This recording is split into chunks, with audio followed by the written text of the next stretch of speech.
ঘুমের আগে বালিশে মাথা রেখে মনে মনে একটি আমল করুন। একজন সাহাবীকে আমলের জন্য 3 বার বিশ্বনবী জান্নাতের সুসংবাদ দিয়ে দিয়েছেন। মনে রাখবেন, ঘুমের আগে মনে মনে এই আমলটি করা যায়। এই আমলটি যদি আমরা করতে পারি, আল্লাহ রাব্বুল আলামিন জান্নাতের সুসংবাদ দিয়েছেন এই আমলের কারণে 3 বার বিশ্বনবীর মাধ্যমে। সুতরাং এই আমলটি অনেক বেশি গুরুত্বপূর্ণ। এই আমলগুলো আমরা অনেক সময় সিনসিয়ারলি করি না, যার কারণে এর ফাদিলা থেকে আমরা বঞ্চিত হই। মনে রাখবেন, সাহাবায়ে কেরাম তাদের জীবনকে সাজাতেন আমলের মাধ্যমে। এই আমল দিয়ে যদি আমরা জীবন সাজাতে পারি, আল্লাহ রাব্বুল আলামিন আমাদের জীবনকে বারাকা দিয়ে ভরপুর করে দিবেন। আমরা যদিও এটা অনেক সিনসিয়ারলি নেই না।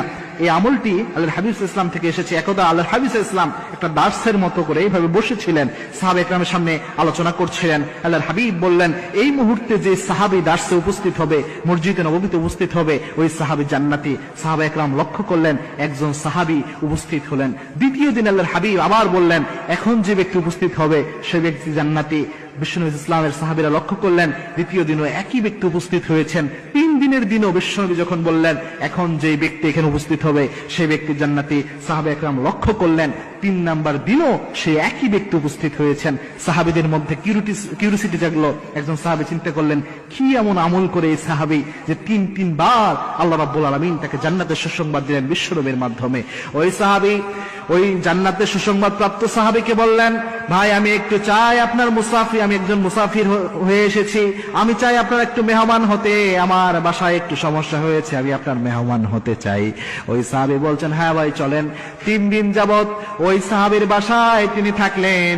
তিনি দেখলেন অন্যান্য সাহাবীরা যেমন রাতের বেলায় তাসবিহ তাহলিল করে, ওই সাহাবী ওই কাজটা করে। অন্যান্য সাহাবীরা যেভাবে তাহাজ্জুদের নামাজ পড়ে, এই সাহাবী একই তাহাজ্জুদের নামাজ পড়ে।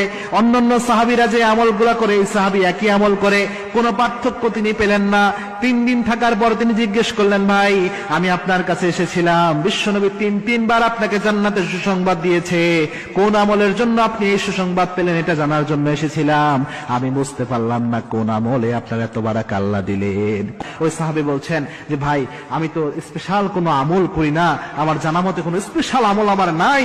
তবে আমি যখন ঘুমাতে যাই, আমি যখন রাতের বেলায় শুয়ে পড়ি, তার আগ মুহূর্তে আমি আমার মনের মধ্যে কোনো হিংসা, কোনো ক্ষোভ কোনো ব্যক্তির ব্যাপারে রাখি না। আমি সবাইকে মাফ করে দেই, কারো ব্যাপারে কোনো হিংসামূলক কোনো কিছু আমি রাখি না।